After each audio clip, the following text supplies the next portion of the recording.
আপনি 5 লাখ টাকা দিয়ে বুকিং দিলেন, কোম্পানি আপনাকে বলল 30 কর্মদিবসের মধ্যে ডেলিভারি, কিন্তু সেই 30 দিন যখন 180 দিনে গিয়ে ঠেকে, তখন আপনি আসলে কি হারাচ্ছেন? প্রথমত, মুদ্রাস্ফীতি। আপনি যখন টাকা দিয়েছিলেন তখন টাকার যে ক্রয় ক্ষমতা ছিল, 6 মাস পর সেই টাকা দিয়ে একই জিনিস পাওয়া কিন্তু দুষ্কর। দ্বিতীয়ত, ব্যাংক ইন্টারেস্ট। আপনি যদি ওই 5 লাখ টাকা ব্যাংকে রাখতেন, অন্তত কিছু টাকা রিটার্ন পেতেন।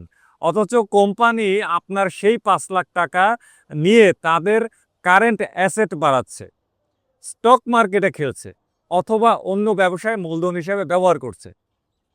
এখন বলতে পারেন কেউ যে ভাই আমি তো 5 লাখ টাকা দিই না, আমি 5,000 টাকা দিছি, 10,000 টাকা দিছি বা 1,000 টাকা দিছি।